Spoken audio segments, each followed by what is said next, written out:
So while I was on radio yesterday, David Chipman, nominee for ATF director, was being grilled by the Senate Judiciary Committee regarding his past remarks in support of gun control. Chipman, a longtime gun control advocate who has spent years as an advisor with 2A opposition group, Giffords Law Center, previously tried shaming law-abiding gun owners as irrationally fearful after a year of them watching violent riots and hearing Democrats call to defund police. So during a conversation with the website Cheddar, Chipman had described gun owners as dangerous versions of Joe Exotic. Watch. Most of the new buyers who went out to their gun store and bought a gun have no training whatsoever. And so in their mind, they might be confident. They might think that they're diehard, ready to go. But unfortunately, they're more like Tiger King. And they're putting themselves and their families in danger. And so what I would suggest is for those people who were first-time gun owners, if they did go out and buy a gun, I would secure that gun locked and unloaded and hide it behind the cans of tuna and beef jerky that you've stored in a cabinet. And, only bring that out if the zombies start to appear. And I don't think they are. And so I'm much more concerned about these guns being stored safely in the homes now and not unintendedly putting families at risk or the gun buyer themselves at risk. Chipman didn't offer any evidence to his anecdote there about new firearm owners not receiving training, but range owners that I've spoken with from Michigan, Texas, Missouri to Florida say that their training courses are booked solid, and they've even had to hire additional instructors to facilitate more classes. Now, as far as Chipman's referral to new gun owners as more like Tiger King, that actually seems more of an apt description of Chipman's time with the ATF than it does of everyday Americans. Last March, I wrote about the Waco siege, for which Chipman served as a case agent after the ATF's bizarre remembrance tweet. Chipman had lied during a Reddit Ask Me Anything, an AMA, and claimed that cult members had shot down 2 Texas Air National Guard helicopters, something that never actually happened, according to the House report on the matter. Branch Davidians did fire at helicopters who buzzed the complex at 350 feet, but they didn't shoot down any choppers, nor did they injure any of the crew. But don't you dare insinuate anything about Chipman's own actions in the siege, but he's apparently free to make up stories about the siege himself. Now, there were a lot of reasons, by the way, given for what had happened in Waco, but as Dave Capel notes, the ATF's legal reason, in a quote, for the Branch Davidian investigation was to see if the Davidians were manufacturing machine guns illegally. If, on the other hand, he had noted, Koresh had simply just bought machine guns that were made before 1986 rather than allegedly manufacturing them, and if Koresh had paid the proper tax of $200 per gun and filed the appropriate paperwork, he would have been in full compliance with the law. So in other words, the legal cause for the ATF's investigation was not machine guns per se, but ownership or manufacturing of machine guns without registration and taxation. The 76-person BATF Mount Carmel raid was ultimately a tax collection case, Capel notes. Now, David Koresh had made regular trips to town and the post office and even to grab groceries, numerous opportunities for agents to intercept and arrest him on sexual assault charges. But that meant forfeiting the live broadcast of Showtime. That was the official coincidental name for the operation at the Branch Davidian compound. The obliteration of due process and the massacre of 82 people, including over 20 children, resulted in no investigations of anyone involved in the disaster. Now, keep this due process in mind when listening to Chipman's exchange yesterday with Senator Mike Lee on Second Amendment restrictions. Watch. Are you saying that what you in fact meant was before committing other crimes and after committing a predicate crime? Is that what you're telling me that you meant when you said this is a perfect opportunity to arrest people before committing crimes rather than responding after the fact? Is that what you meant? Senator, thank you for the question, and thank you for the opportunity to clarify. What I said was that I think that in certain circumstances, it is absolutely the mission of ATF to arrest people for lying on a federal firearms form, a 5-year felony. Right, because that's a crime. That is a crime. And it's the one I was speaking about in the quote that you were saying, sir. Okay, but you said before committing crimes. Before committing an additional violent crime, which is something I was seeing at ATF, that people would lie and try and then go through other means, acquire a gun and hurt someone. Okay. See, words matter. Chipman's defense was that his remark was taken out of context and his meaning was limited to that of prohibited possessors who lie on a 4473, that's the NICS form, about their ineligibility to purchase or carry. Now, a 4473, that's a firearm transaction record, just to be clear, and we'll have more on all of that in a moment. But that Chipman puts so much confidence in an imperfect system to determine the application of rights is stunning. According to data analyzed by researcher John Lott, the majority of initial denials are false positives. So what are false positives? Well, that's when a background check system confuses the names of law-abiding individuals with the names of criminals, prohibited possessors, people legally barred from purchase or carrying of a firearm. And there are thousands of false positives every year because the ATF replies, well, they check on names that are phonetically similar names and birth dates. That's, pretty much limited. John Lott explains how Ronnie Coleman, he's written, a Virginia resident, was not allowed to buy a gun in 2012 because another person from his hometown in Texas who had a felony conviction and also had a name and birth date close enough to his to cause a denial. Mr. Coleman was advised to get a unique transaction number from the background system to prevent this confusion in the future, adding another bureaucratic step to the process. Between 2006 to 2010, Lott notes, the last period for which more comprehensive annual data on the denial of firearm applications by the background check system are available, there were 377,283 denials. But the federal government prosecuted only 460 of those cases, leading to 209 convictions, mostly on charges of providing false information. And there was a similarly small number of state prosecutions, Lott writes, resulting from the gun purchase denials, end quote. Now, Lott also adds that the 2010 annual report makes clear that cases that merit prosecution in the second stage of review include, but are not limited to, quote, cases involving restraining orders, domestic violence misdemeanors, non-immigrant aliens, violent felonies, warrants, and indictments. The only category not included in this list that can bar someone from owning a gun is nonviolent felonies, end quote. Now, additionally, in 2010, the final year that the Bureau of Justice Statistics published a full report on NICS, the National Background Check System, there were 72,650 denials, but only 44 federal prosecutions and only just 13 convictions. Now, of those 13 convictions, only six, were for possession of a firearm by a felon. False positives don't stop criminals from buying guns statistically. They merely stop someone from buying a gun who has a name similar to that of a criminal. And the ATF doesn't require social security numbers for a 4473.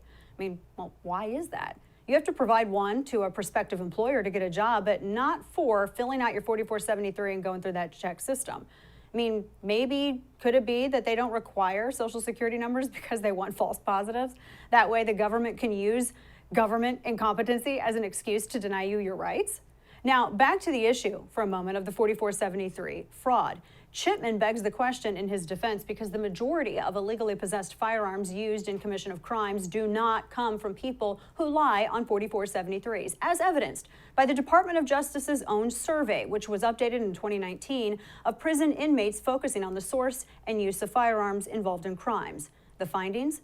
Among prisoners who possessed a firearm during the offense for which they were imprisoned, 7% of state and 10% of federal prisoners serving a sentence in 2016 bought or traded for the firearm from a gun shop or gun store. About a quarter of state prisoners, 26%, and a fifth, 21% of federal prisoners obtained a firearm that they possessed during their offense from an individual in a non-retail setting, such as a friend or family member. And about 1% of all state and federal prisoners used a firearm during the offense that they had obtained from a retail source. Now, there's a lot of other data here, but the one thing that this data shows is that criminals are not getting their guns from, 3D printers or milling them from blocks of aluminum themselves. They're getting them from the black market largely, which by its very name is unregulated. Chipman's belief that you can control crime by limiting lawful ownership of the most commonly owned and least used firearm in commission of the very crimes that he wants to prevent is illogical. Watch this exchange between Chipman and Senator Cruz yesterday during the hearing. The AR-15 is one of, if not the most popular rifle in America. It's not a machine gun, it's a rifle. Your public position is that you want to ban AR-15s, is that correct? Senator, thank you for the question. And Thank you for our visit yesterday and offering me a Dr. Pepper. It made me reminisce about my time in Central Texas. But now to your question. With respect to the AR-15, I support a ban as has been presented in a Senate bill and supported by the President. The AR-15 is a gun I was issued on ATF's SWAT team, and it's a particularly lethal weapon. And regulating it as other particularly lethal weapons, I have advocated for. As ATF director, if I'm confirmed, I would simply enforce the laws on the books, and right now, there is no such ban on those guns. Yeah, and I call shenanigans on him being issued that. FBI Uniform Crime Report, their latest available data from 2019, shows that those semi-automatic rifles that were used in the commission of 364 homicides, the ones he's talking about. Handguns were illegally used in 6,386 homicides. Hands, feet, and fists were used in 600 homicides. The disparity between these numbers and that of homicides involving semi-automatic rifles has not changed in any recent data publicly available from the FBI. So if the premise is that rifles contribute to a greater loss of life when they clearly don't, then what is the real purpose? And why also ignore the greater number of defensive gun usages? And, well, it's because of control. Watch. What's an assault weapon? Yeah, Senator, the bill to ban assault weapons is what is your dozens of definition of an pages. assault There's no way I could define an assault weapon. You don't have any. You're going to run this agency, and you don't have a definition of assault weapon. But I would be enforcing the definition that members Yeah, of but you're Congress going to be passed. issuing rules and regulations. Just give me your definition. I'll give you one definition that ATF Give me your currently definition. uses. One definition that ATF currently Give me your definition. I can give you one definition. If you won't that ATF answer my currently question, how can I vote for you? Chipman can't define a term of fiction that's used by anti-Second Amendment advocates to conflate the major differences between semi and full auto, nor does he want to define it, because definition eliminates ambiguity, and ambiguous, ever-changing definitions are required to expand control. In fact, the only time that assault weapon was ever mentioned was in some Army field guide in the 60s at one time, and it was describing full auto firearms, which is clearly not what Chipman is discussing at all. This is about actually starting a ban on semi-autos. That's what this is all about, and it makes sense because after 25 years with the ATF, Chipman, again, he went to work for gun control groups. He was working with Michael Bloomberg's gun control group, Mayors Against Illegal Guns, but that group was actually virtually shelved after its members kept getting arrested for, I'm not exaggerating or making this up, child pornography, threatening minors with a gun when they wouldn't return sexual advances, plus obstruction, assault, etc. So mayors didn't like illegal guns, but they loved minor children and child pornography, apparently, at least the ones in Bloomberg's group. Criminals dislike it when the innocent have a fighting chance. Now, watch Chipman again finally try to describe, give it one more effort, what an assault weapon actually is. Any semi-automatic rifle capable of accepting a detachable magazine above the caliber of .22, which would include a .223, which is, largely the AR-15 round. He's describing virtually all guns. That's what he's getting at. Do you still need convincing? Chipman reaffirmed during yesterday's hearing that he would regulate semi-automatic rifles under the National Firearms Act. You have the National Firearms Act in the 40s, you have the Gun Control Act in the 60s, thereby making the most commonly owned firearms what they call NFA items, subject to a de facto government registry and a $200 tax stamp fee per item to own. Control. That's the point. This is the guy that the Biden administration wants running the ATF. The same agency that used a federal gun trafficking program to implement more gun control. Important to consider that this also comes at a time where anti-gun lawmakers leading blue states are pushing the ATF to redefine things like 80% lowers so as to justify their stricter regulations. And Chipman is no doubt thrilled to do this bidding. David Chipman is a career bureaucrat whose offensive stereotype of gun owners reveals more about his own classism than any so-called expertise in usage or training he may have. A guy who spent the better part of the last decade working behind a desk for gun control groups, someone who wants to make criminals out of millions of law-abiding Americans because they commonly own legal to own semi-automatic rifles represented the least in the commission of criminal activities. There is no single admirer of our Constitution on either side of the aisle that should vote to confirm a blue anon conspiracist, anti-gun zealot like Chipman to such a position, and definitely not any Republican. The ATF is somewhat of an activist agency already, and with someone like Chipman at the helm, it will be the most activist ATF in history. When we come back, we'll be joined by Mark Morgan. He served as Chief Operating Officer and Acting Commissioner of U.S. Customs and Border Protection in the Trump administration. A lot of discussion still about what's happening at the border. We'll ask him about the dire conditions and what's being done to keep it safe. Next, keep it here. Black Rifle Coffee Company is a veteran-owned coffee company serving premium coffee to people who love America. Veteran, CEO, and founder Evan Hafer spent over 7 years on the ground overseas with U.S. Special Forces and as a CIA contractor. Black Rifle Coffee is committed to Evan's mission of supporting veteran law enforcement and first responder causes. Now, in our country and overseas, frontline workers risk their lives daily, and so inspired by their courage, Black Rifle Coffee is giving back to those who serve however they can. So throughout the month of May, Black Rifle Coffee is rallying behind firefighters, first responders, active duty military, and other frontline workers by spotlighting local heroes through community nominations, donating coffee to keep the front lines caffeinated, and giving back to organizations that support our nation's heroes.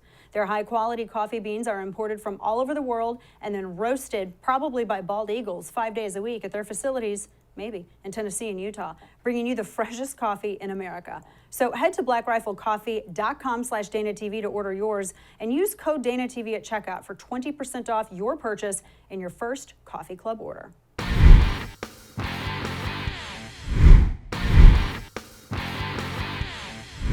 Operating Officer and Acting Commissioner of U.S. Customs and Border Protection in the Trump administration, it's our friend Mark Morgan, and I was looking at some of the data because he's been covering this whole story. He's also a visiting fellow in the Davis Institute for National Security and Foreign Policy at the Heritage Foundation, and we wanted to get Mark's take on this continuing border crisis because, you know, I made mention a little bit ago about the Fast and Furious crisis and how, or the gun walking program and how that was used to actually justify gun control. Well, now it seems like it's another hurt and rescue mission from the government. They've created a problem, and now we have to spend taxpayer dollars to actually not solve the problem. Mark joins us now. Mark, it's good to see you. Welcome to the program. Thanks, Dan, for having me. This is a very critical, important issue for the country, as you stated.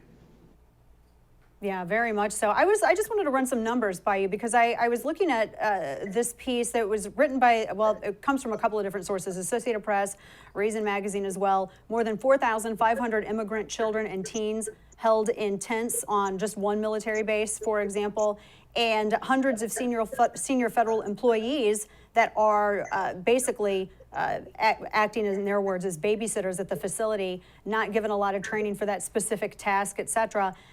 This problem, the problem of safety, the problem of being able to just accommodate the number of people coming in, we did not see this under the previous administration. Now, granted, we saw, especially during peak like spring, we would see examples of, you know, increased border crossings and children that were coming across the border. But I mean, it was, I heard one Border Patrol agent say this was like overnight, that all of a sudden more and more people, after the migrant protocol protection, all of this stuff was pushed back. The numbers just exploded by quite a bit. Do we have, Mark, any chance? I mean, do we have any expectation that these numbers are going to decrease after the spring and summer?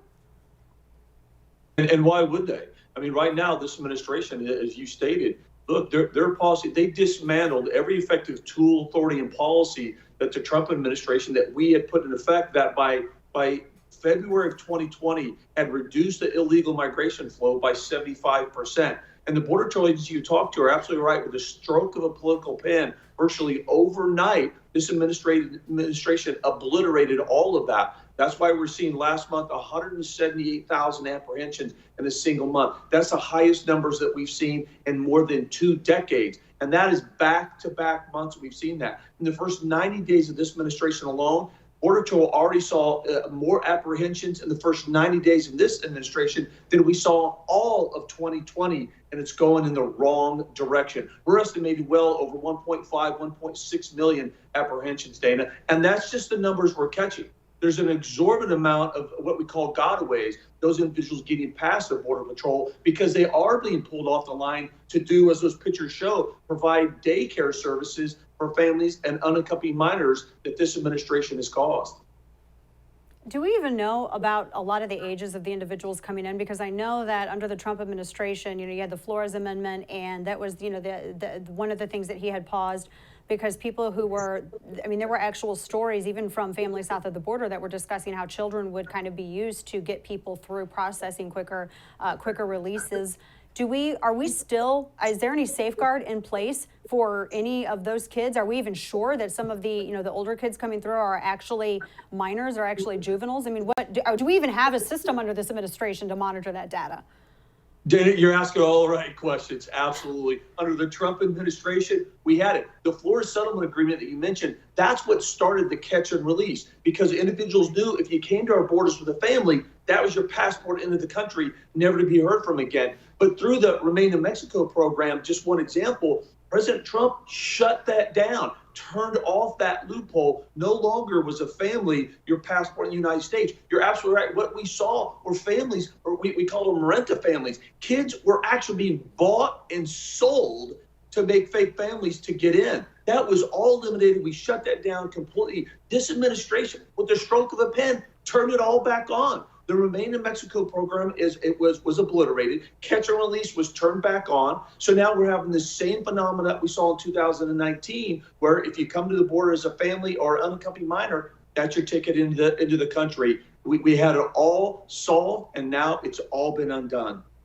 All been undone, and all apparently it's supposed to be in the name of compassion and caring and helping people. But I look at just like, for instance, the facilities, and it's not because people are trying to be cruel and keep children or other adults in tiny facilities. It's just that no country is expected to deal with this kind of issue at the border except for the United States. And so I'm looking at this, I'm like, you have all these kids that are crammed in here. How in the world is it better for them to be crammed into this without their parents at the mercy of adults they don't know, when they could still be at home and at least have a bigger degree of safety, I guess?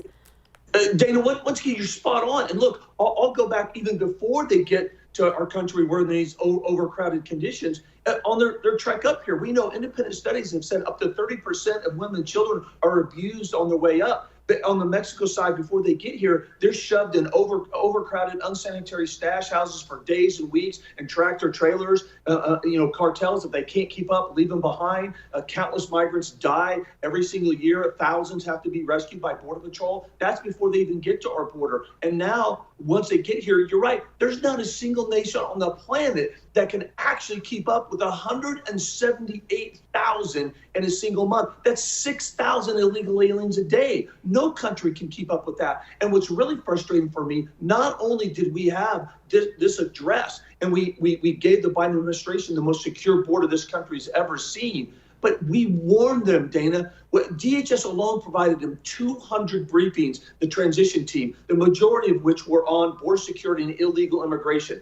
Look, they let their ideologic hubris ignore the experts, ignore the facts, and they did what they did because, in my opinion, they see a perceived political benefit of doing so at the detriment of our national economic security. Yeah, I'm amazed at this, Mark, at just the way that this has been handled, and also the sort of the optics and the perception of the United States. I had a friend who, this might be somewhat anecdotal, but it's still true. Her daughter went to go to school in Ireland, for instance, and once she completed her degree of study, Ireland's government said, look, if you're not going to go for higher education, you need to go. We're done with you. Get out. If you can't prove it, then get out. And then we'll show up and walk you to the airport ourselves. Every other country, they seem so much more draconian, I guess, than the United States. So why is it that the United States is the only country on God's green earth that apparently is expected to just disregard sovereignty and borders and just not even allow people to come in an orderly fashion so we can check and make sure that people are who they say they are?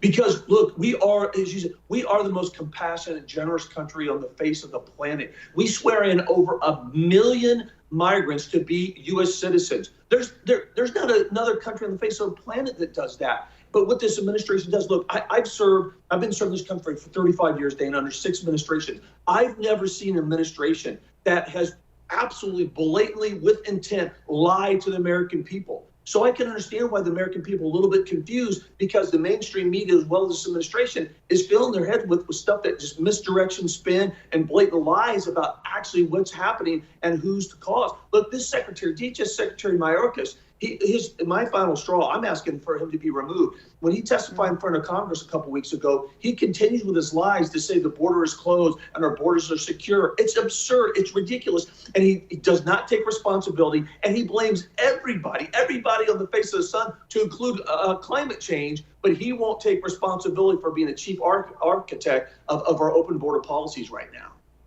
Yeah, absolutely. And you mentioned cause as well. And looking at this, Kamala Harris, the borders are for the administration, the VP. She was supposed to go and investigate, Mark. What was the cause of all of this? What is leading to these numbers? It surely couldn't be the fact that they rolled back a lot of this protocol, which just allowed for a free-for-all at the border. It has to be climate change. I'm just looking at the list. There's a bunch of stuff. Climate change and maybe some of the stuff that's happening in some of the triangle countries, et cetera, but not anything, Mark, that this administration has done at all. I'm not quite sure how to take that. I'll tell you, I tell you how I take it. It's just another series of blatant lies. Look, let me give you a quick statistic to show that climate change. Look, come on, give me a break. Look, in 2020, in February 2020, the monthly apprehensions in April have been down to 17,000 because of the Trump administration.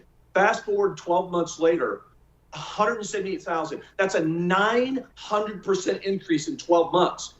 Here's what didn't change. The push factors, the economic conditions, the impact of COVID. During that time period, that didn't change. Last year, March, April, May, the economic conditions in Northern Triangle countries are pretty much consistent with what they are right now. What did change? This administration obliterated every effective policy that we had in place to deal with the illegal migration crisis. That's the fact. That's the truth.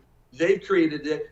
They refuse to take responsibility and blame everybody else. It's absurd. It's outrageous. And the American people deserve better.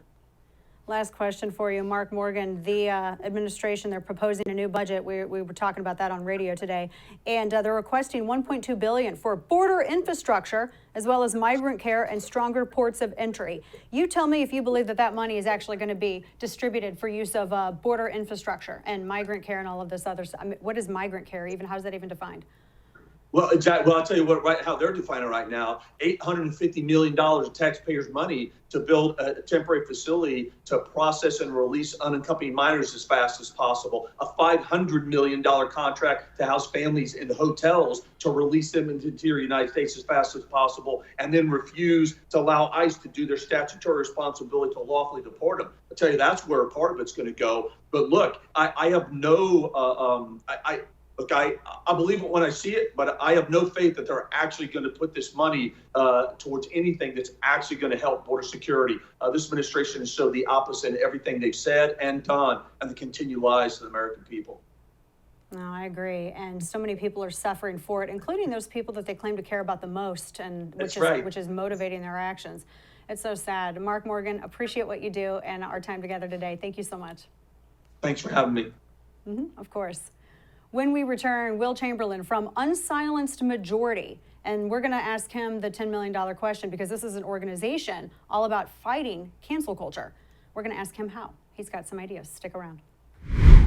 So today's episode is brought to you by, in part, IPVanish. IPVanish is a virtual private network, a VPN for short. VPNs are super important tools that help you safely browse the internet. And you can use a VPN on your computers, your tablets, your phones, even things like your Fire Stick when you're streaming media. And when you use a VPN, all of your data is encrypted. What you're reading, what you're searching, what you're watching, all of it's protected.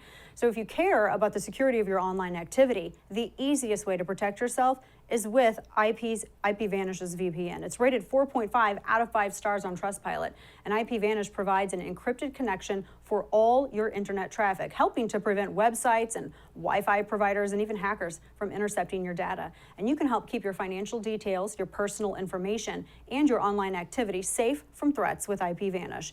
Get started with this limited time offer and save 50% off monthly and annual subscriptions by visiting IPVanish.com/DanaTV. That's IPVanish.com/DanaTV.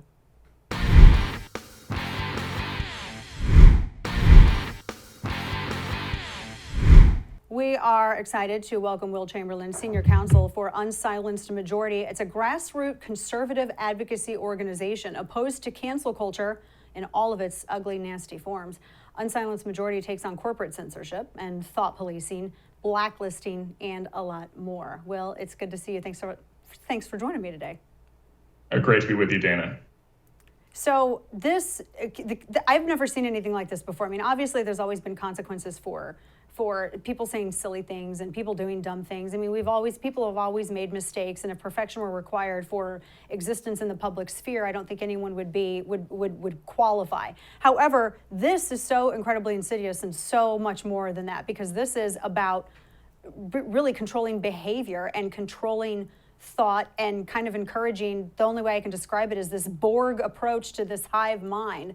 And anyone who disagrees is drummed out. Anyone who is going against disagreeing with the status quo or does anything that, for instance, critical race theory, so much as even objects to it, you are canceled. And it's not just you're disagreed with. Now you're gone after at work and at church and at school. And now it exists everywhere. Talk to me about this, and at what point did you think, okay, you know what, we need to really form some kind of something to help people because they're struggling out there? Right. So I think, we're on the right used to calling the left moral relativists. That's the objection that's been made for something like a decade. But I don't really see anything relativist about the modern left. They actually have a very confident version of ethics. It's just bizarre and convoluted. Whereas I think the right bases its ethics in religion and thousands of years of tradition, the left is basing its ethics on a few texts written by some academics over the course of the last 50 years.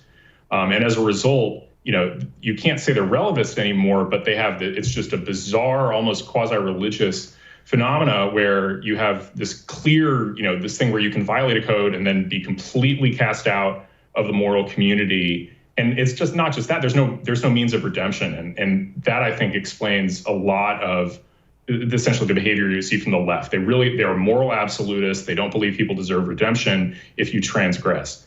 And there's also a separate dynamic, which is that for a long time, the liberals have generally been better at organizing and putting pressure on organizations, which is why we see so much woke capitalism. And I think there's a lack of a counterbalance on the right, where we go out there and actually make corporations realize that they can't just obey the left's whims without consequences coming from us. I'm a firm believer that we shouldn't unilaterally disarm in the culture war as conservatives, that we need to stand and make ourselves heard. And I think that's a big part of what Unsilenced Majority is there to do, to put together a kind of grassroots movement of conservatives to push back on companies that cancel conservatives.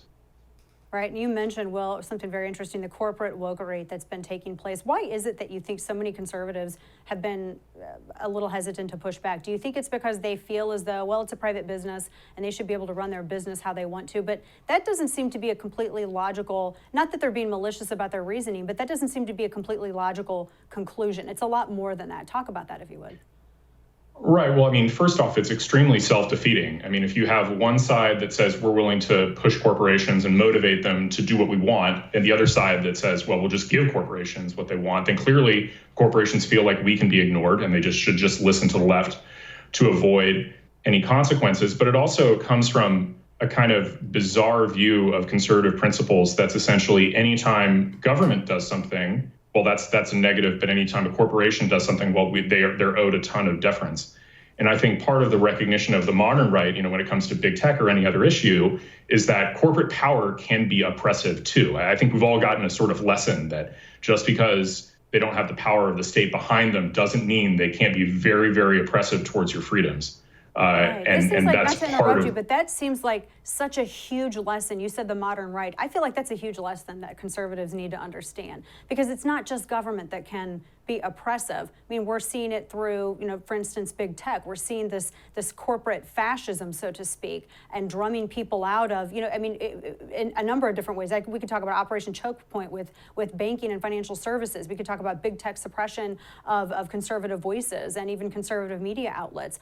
And I feel like that's where we keep getting hung up on the right. Like, we can't get past that. I'm all about private property rights and limited government and small businesses too, but aren't these entities at this point, is it fair to say that they're kind of acting as sort of actors for the people running the big government?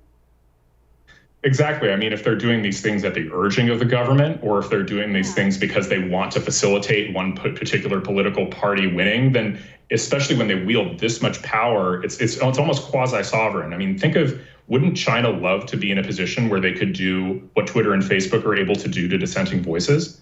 I mean, I don't even think China has that much power, and they have a lot of censorship power there. The ability to snap their fingers. I mean, Twitter removed the president of the United States while he was still in office from their platform.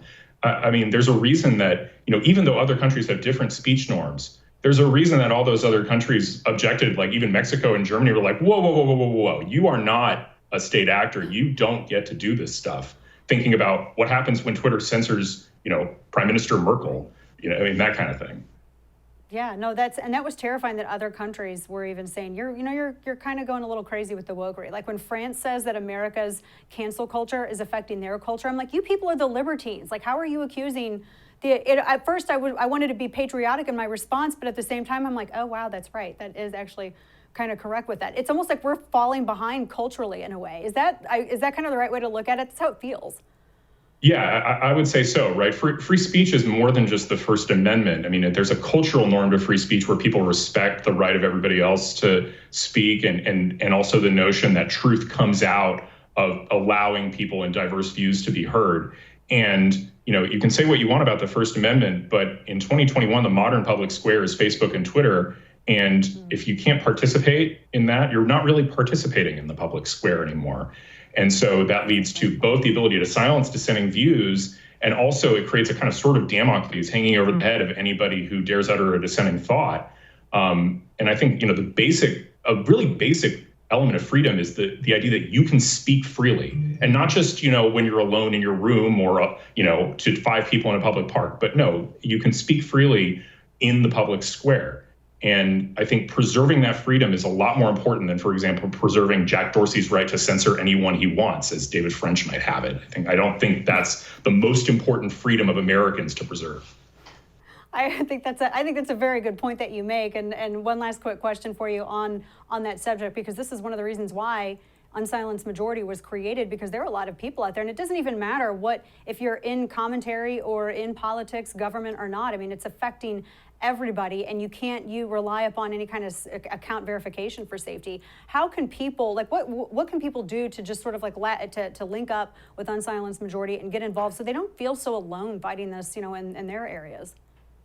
Right. So I'd recommend going to unsilencedmajority.org and subscribing to the mailing list. I mean, it's going to be pretty simple. We're not just mailing you random offers or anything like that. We're actually trying to use that mailing list to coordinate essentially a collective conservative response to instances of cancellation. I think, we're not in full control of the federal government right now. So, I'm a policy hack in general. It's not my natural instinct to go for, a private grassroots pressure movement on a social media company. That's not my instinct. I'm a lawyer. I want to go to court.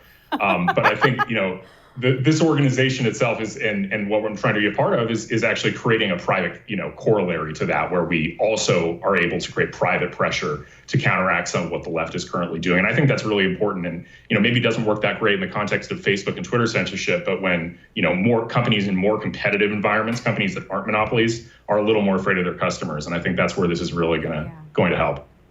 I really am. I don't know if I've ever been more excited to see how anything shapes up, even though I've been kind of a casualty of it myself. I mean, I've talked about my social media stuff, and I know you've seen it. So many other people. It's not a singular instance, but I am fascinated. It's turned regular people into policy wonks, and policy wonks like yourself will into like the grassroots kind of people. So it's interesting to see this. Well, good to talk with you. Thanks so much for joining us. Absolutely. Thanks, Dana. Of course. Take care. Folks, when we return, anti-Semitism is on the rise in America, and suddenly the Democrats are looking less and less friendly towards Israel. So when did this happen? When did they leave Israel behind? Keep it here.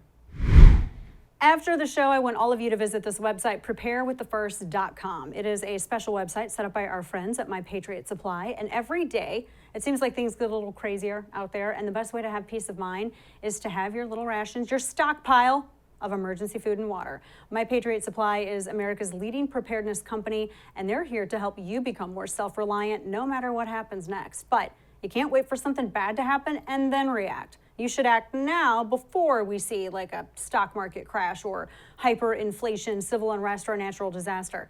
My Patriot Supply has been in business for over a dozen years, serving millions of families and earning 39,000 4-star and 5-star reviews. Their food is specially packaged to stay fresh for up to 25 years. So when you prepare today, it'll be right there when you need it. So right now, save $50 on their 4-week emergency food kit at preparewiththefirst.com. The meals are delicious. They provide 2,000 calories per day, and no other brand comes close. That's preparewiththefirst.com.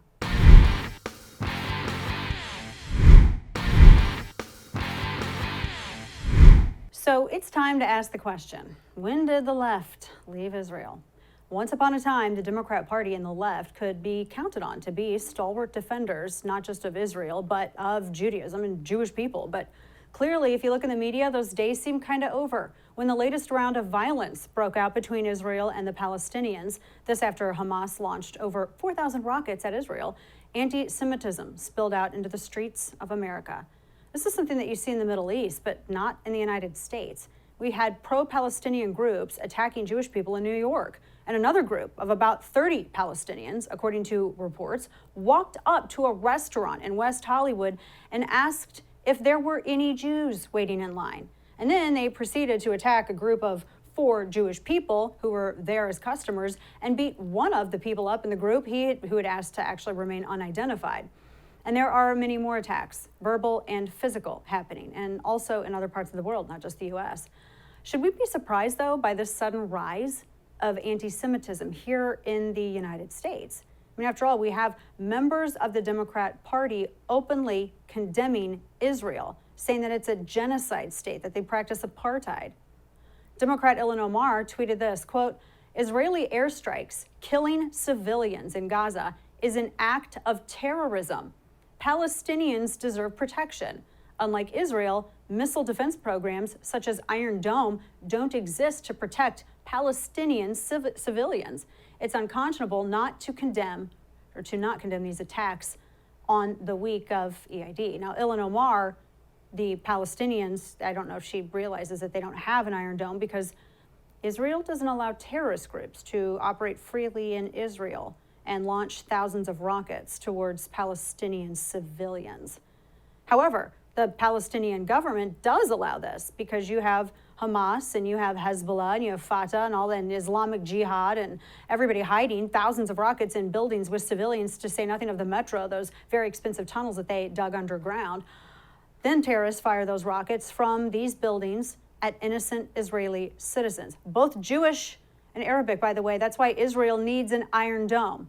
And no, Israel is not a terrorist state. It's not an apartheid state. It's a state that wishes to live in peace, but it has neighbors who want to annihilate them. And by the way, for all the discussion on apartheid, no, in Israel, they have Arab Israeli parties who are Arab Israeli members of government who are educated the same and all get to vote. That's actually the exact opposite of apartheid. And people who want to say that that's apartheid need to perhaps familiarize themselves with the history of South Africa and the entire concept of apartheid. Here's another lovely tweet from a member of the squad. Here it is. Apartheid states aren't democracies. Here we are again. Israel is an apartheid state, according to AOC.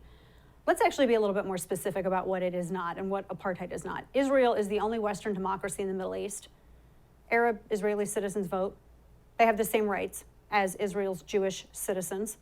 They're educated the same. And that's why Arabs who live in Israel stay, because they like it. They actually have more rights there than they do elsewhere in other Middle Eastern countries, and they don't wish to live in Arab states. Israel is not an apartheid state. It's a state that's bordered by a territory that is controlled by terrorists, enemies around all sides, and then the sea to its back. Terrorists who want so badly to kill Jewish people that they have repeatedly sent men, women, and children to detonate themselves in crowds to kill as many Israeli citizens as possible, and then hand out candies in celebration of their martyrdom. That's not an exaggeration, but it is why Israel built a wall. They had no choice. But the leftist New York Times would like for you to think that this rise in anti-Semitism isn't due to the left's rhetoric, but somehow is the fault of the right, somehow. Here we see the New York Times acting as if the right actually benefits from violence against Jewish people. It's so dishonest. They've already changed the headline, by the way. So let's be incredibly clear. Nobody benefits from violence against Jewish people or violence against any other group, period. Everybody loses. But this is the new progressive wing of the Democrat Party, which is all Marxist at this point. And this is how they think. And if they act as though if you're a supporter of Israel or Jewish people that you better wake up. The old guard Democrats are fading as we speak. Honestly, they really are. I mean, you can't hold off the radical left wing that is ascendant in this Democrat Party. You have the new guard of Democrats like the Squad, and they'll say that they're just quote unquote anti-Zionist. But the climate that's being created by their rhetoric is anti-Semitic. And the rising violence against Jews in America is proof. Remember, you have a Democrat Party that sold out to BLM. Yesterday, Joe Biden's State Department signaled support for flying the BLM flag over American embassies worldwide, which is funny because I thought our American flag belonged over our embassies and not the flag of a Marxist, an admittedly Marxist organization, like they've admitted it. And here's what BLM recently tweeted about Israel. Quote, Black Lives Matter stands in solidarity with Palestinians. We are a movement committed to ending settler colonialism in all forms and will continue to advocate for Palestinian liberation. Hashtag. BLM hates the West because BLM, as we've said, their founders are admitted Marxists. I mean, they've literally with their own mouths on camera called themselves, quote, trained Marxists. Of course, BLM doesn't, I mean, America is founded in opposition to really all of everything that Marxism has been founded upon. And yes, of course, they dislike Israel since it's a Western-style democracy. Anti-Semitic ideology like this must make Jewish Americans feel like they kind of have to come out against either the country and sovereignty of Israel, and apparently in order to be like a legitimate member of this now far Marxist left. I mean, you have to wonder, I mean, after all the red hat stuff, I mean, look at how people are being targeted in the streets. Are people feeling comfortable wearing a yarmulke to a BLM rally?